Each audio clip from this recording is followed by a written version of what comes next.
My name is Emma. I am 28 years old, and I live in a quiet neighborhood in Chicago called Lincoln Park. It's a peaceful place with tall trees, small shops, and friendly neighbors. Many people say I have a good life. I have a husband, a nice apartment, and a stable job at a bookstore. But deep inside, I am not happy. Every day, I wake up with a heavy heart. 1 year ago, I made a big mistake. I married a man named Leo. He is 32 years old. Leo is a good man. He is kind, gentle, and always smiles. But I do not love him. I married him not because of love, but because I was angry and sad. I wanted to forget my ex-boyfriend Alex, who broke my heart. I wanted to move on quickly, so I said yes when Leo asked me to marry him. At that time, I thought marriage would help me feel better. I believed that maybe love would come later, but love never came. And now, I am the one who is hurting. Leo does everything to make me happy. He brings me flowers on Fridays. He cooks dinner when I feel tired. He writes small notes and puts them in my lunch bag. He calls me my sunshine and always kisses my forehead. Many women would feel lucky to have a man like him. But I feel sad because I cannot love him back. One night we were sitting on the balcony. The stars were bright and the air was warm. Leo looked at me and said, "Emma, I know you don't love me yet, but I believe you will. I will wait. My love is strong enough for both of us." His words made me want to cry. He was so full of hope, but I had no hope inside me. I felt like I was lying every day. I smiled when I didn't want to. I said thank you when I felt nothing. I was living a life that didn't belong to me. My mother once told me, "Emma, love can grow with time. Marriage is not always about strong feelings. It is about kindness, respect, and patience." I tried to believe her. I tried to be patient. But every day, I felt more and more like a stranger in my own life. One Friday evening, Leo made a special dinner for me. He cooked my favorite dish, chicken pasta with garlic bread. He lit candles, played soft music, and even wore the blue shirt I liked. He said, "This is for you, Emma. Emma, you are my everything." I looked at him, smiled a little, and said, "Thank you." But inside, I felt empty. I could not enjoy the food. I could not enjoy the music. I felt like I was acting in a play, not living a real life. After dinner, Leo took my hand and said, "Let's go for a walk." We walked to the small park near our apartment. There, under the old oak tree, Leo had proposed to me 1 year ago. He smiled and said, "Remember this place? I told you I would love you forever." I looked at the tree, then at him. I wanted to scream, "I don't love you, Leo!" But I stayed quiet. I didn't want to hurt him. He looked so happy, so full of love, and I felt like a terrible person. That night, I couldn't sleep. I stared at the ceiling for hours. I thought about my life, my choices, and my heart, I asked myself, will I ever feel happy again? The next morning, my best friend Nina called me. She said, "Emma, your voice sounds tired. Are you okay?" I wanted to say yes, but I couldn't lie, so I told her the truth. "I don't love Leo," I said softly. "I married him because I wanted to forget someone else. But I feel trapped now. I feel sad every day." Nina was quiet for a moment. Then she said, "Maybe you need some space. Maybe time apart will help you understand your heart better." I shook my head. "It's not time, Nina. My heart just doesn't feel anything for him." Later that day, I sat with Leo on the sofa. I tried to speak. "Leo," I said, "I need to talk to you." But before I could say more, he stopped me. "I know what you're going to say," he said quickly. "Please don't give up on us yet, Emma. I still believe we can make this work." His eyes were full of hope again, and I felt worse. I didn't want to destroy his hope, but I knew I couldn't give him what he needed. I felt tired, like I was carrying a heavy bag every day. One Sunday, Leo asked me something that shocked me. "Emma," he said, "do you want to have a baby? I think it will bring us closer." I froze. I didn't know what to say. The idea of having a child with someone I didn't love scared me. I looked down at my hands and said quietly, "I'm not ready, Leo." He nodded slowly. He looked hurt, but he didn't push me. That made me feel even worse. He was always gentle, always kind, and I was always silent, always distant.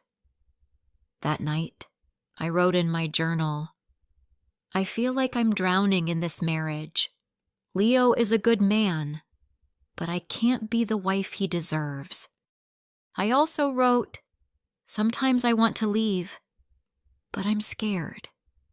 What will people think? Will they say I am selfish? Will they say I didn't try hard enough?" One evening, I packed a small bag. I planned to leave. I looked at Leo while he was sleeping. He looked peaceful. He looked happy. I stood by the door, holding my bag, but I couldn't do it. I put the bag down and sat on the floor. I cried quietly. The next morning, Leo made coffee for me. He kissed my cheek and said, "Good morning, my love. I believe in us." His words broke my heart again. I wanted to scream, "Stop hoping!" But I stayed quiet again. I walked to the window and looked at the street. A dog was running, kids were laughing, and the sun was shining. The world was moving, but inside I felt stuck. I didn't know what to do. I didn't know how to fix my life. I only knew one thing. I couldn't live like this forever.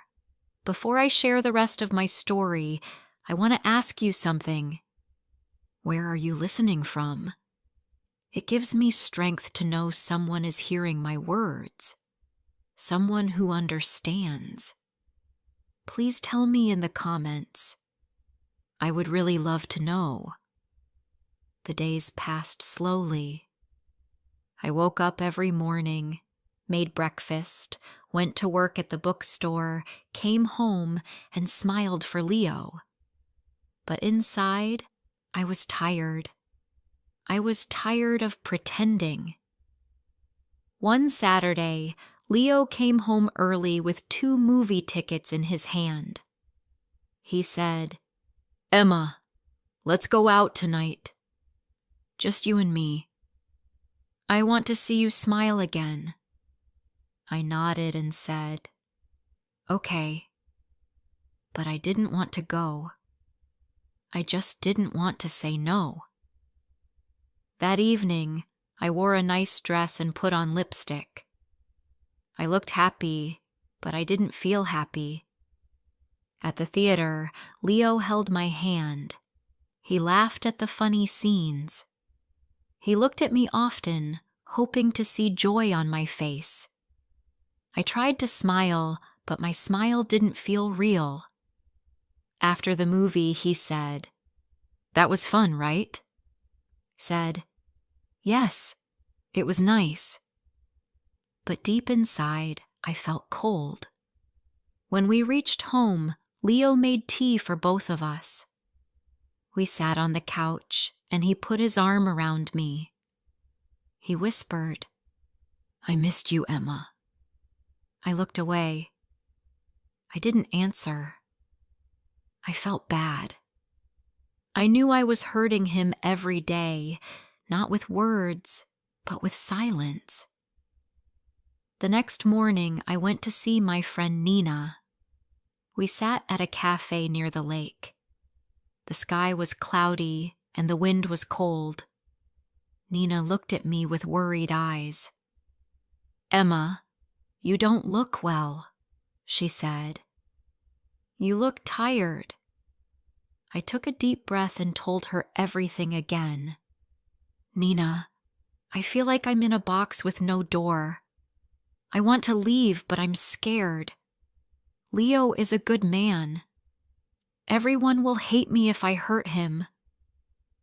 Nina took my hand and said, "No one can live your life for you. If you are not happy, you must be honest.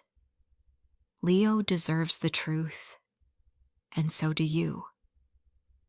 Her words touched me, but they didn't take away the fear. What if I hurt Leo too much?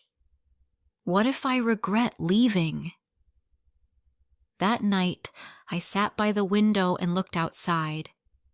The street was quiet. Lights from other homes were glowing. I wondered if people in those homes were happy. Did they also pretend like me? Leo came and sat beside me. He looked at me with gentle eyes and said, "Emma, you've been so quiet lately. I feel like I'm losing you." I wanted to tell him the truth, but I couldn't.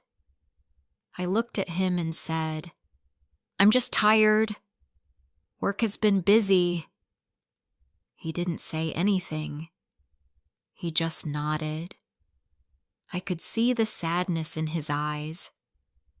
The next week, Leo planned a short trip.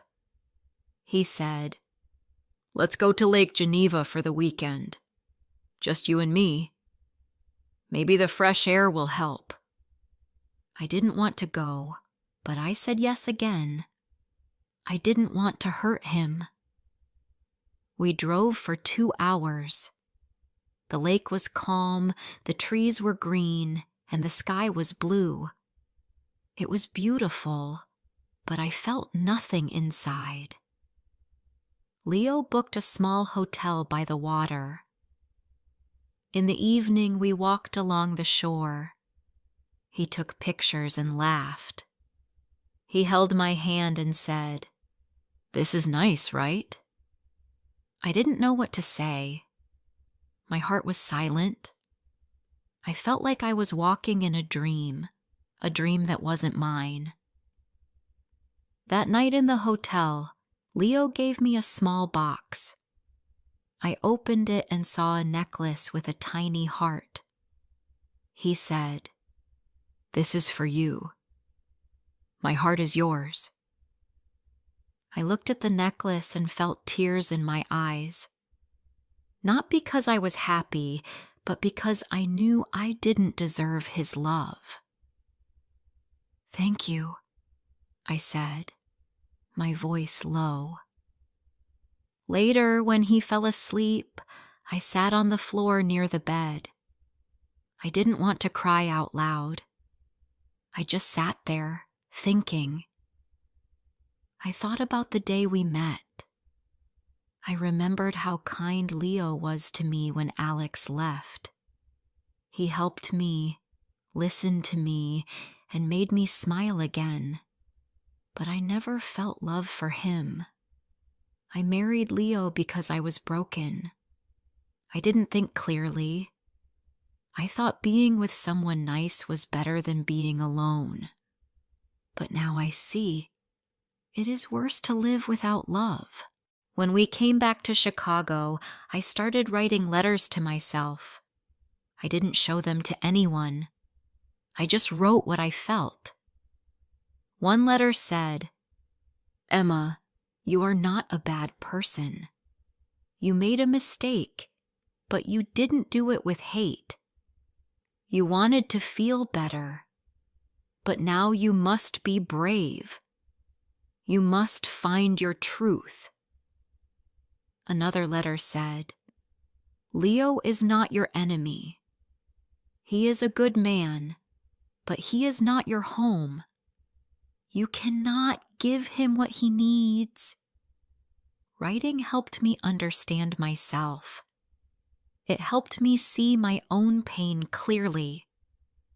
A few days later, Nina called me and said, "Emma, you sound stronger."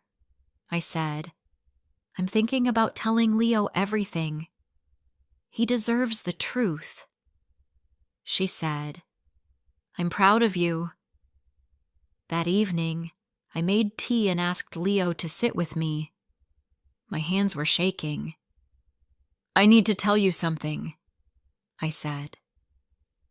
He looked at me and said, "Okay."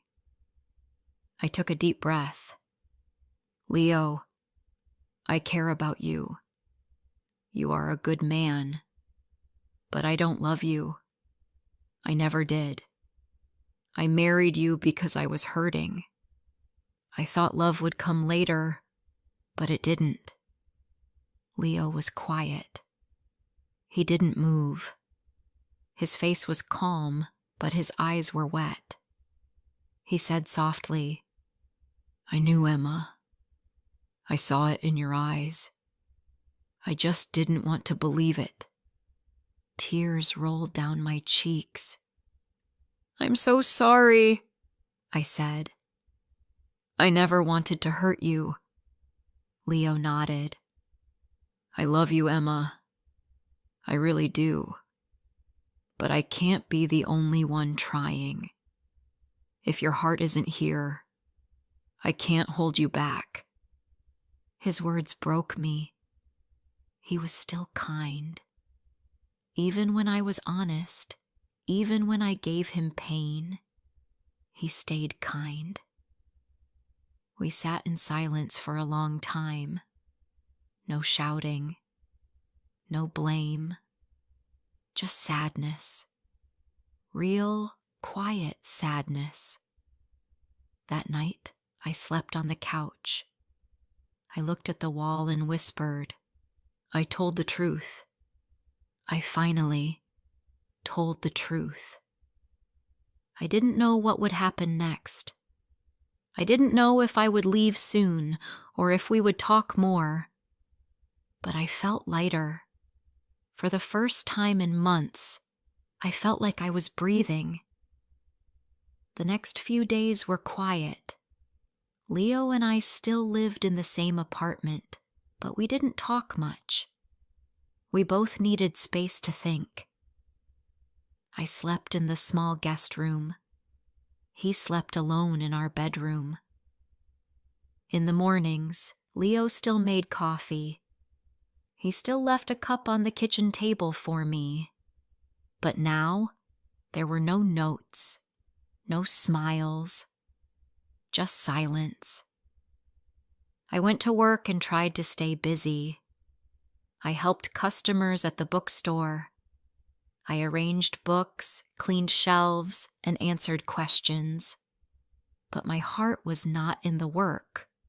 My mind was always thinking about what would happen next. One afternoon, Nina came to see me at the shop. She gave me a hug and said, "How are you doing?" "I'm okay," I said.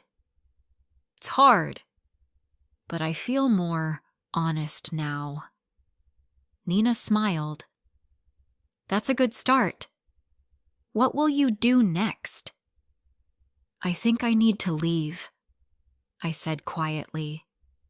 "It's time." That evening, I told Leo I wanted to move out. He didn't look surprised. He asked, "Do you have a place to go?" "Yes," I said. Nina offered me her guest room for now. Leo nodded. He was quiet for a moment.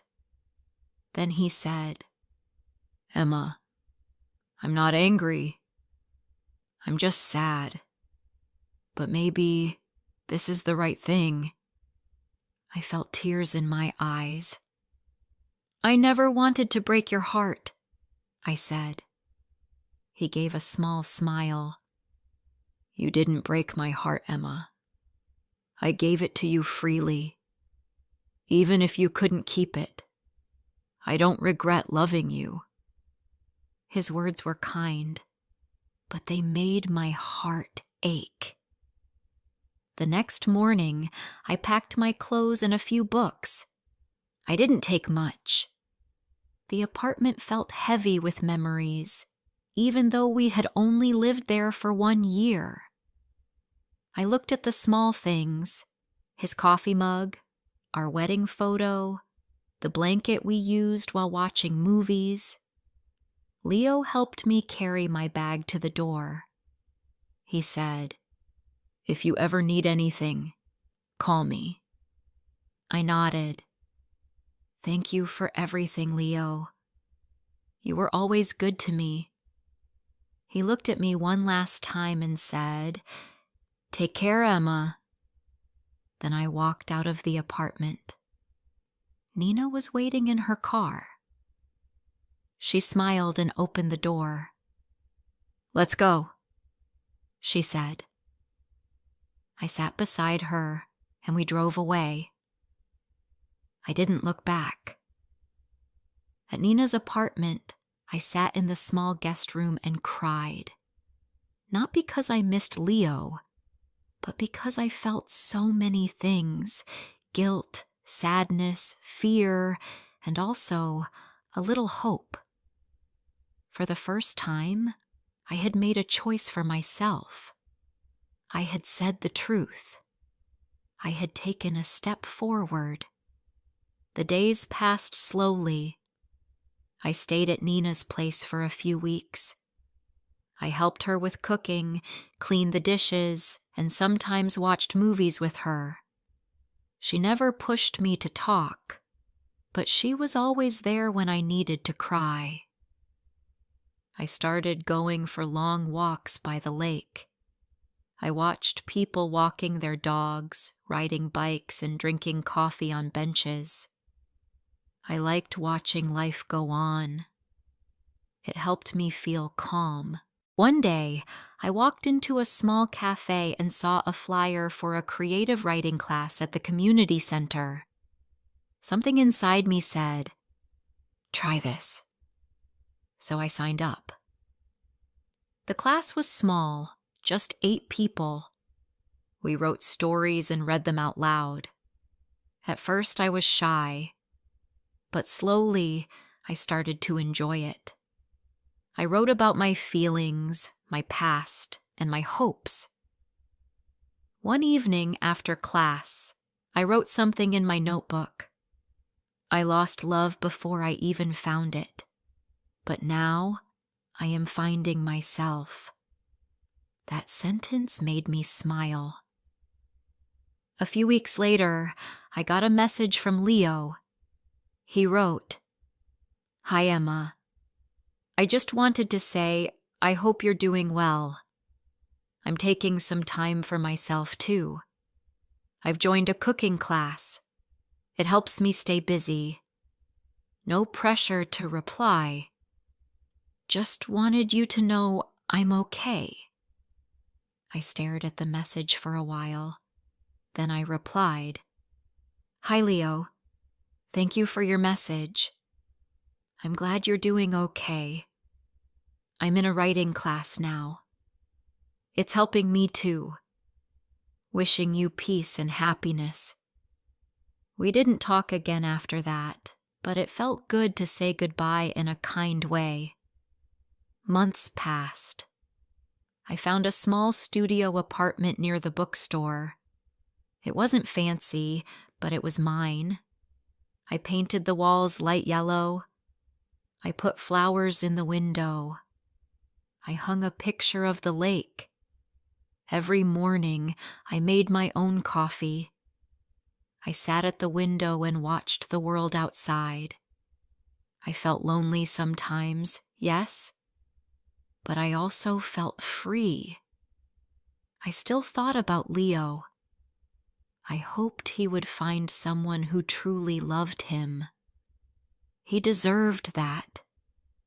He gave love with an open heart. I hoped someone would do the same for him. One day, while cleaning my drawer, I found the heart necklace Leo gave me at the lake. I looked at it for a long time. Then I placed it in a small box and wrote a note. Thank you for your kindness. I couldn't wear it, but I will never forget it. I left the box at Nina's place. She said she would return it to Leo for me. As the seasons changed, I changed too. I began to smile more. I made new friends in my writing class. I laughed again. I started to feel like me. One night, I looked in the mirror. I saw a woman with tired eyes but a soft smile.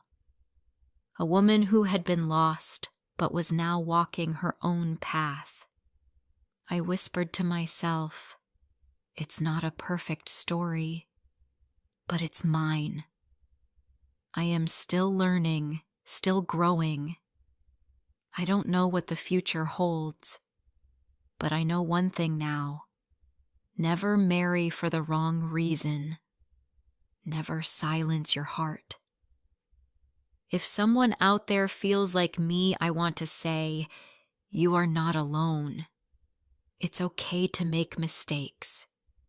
It's okay to start again. Be honest. Be brave. Your heart knows the truth. Thank you for listening to my story. It's not full of smiles and happy endings, but it's real. And sometimes being real is the bravest thing we can be. If this story touched your heart, don't forget to like, comment, and share. More emotional and inspiring stories are coming soon.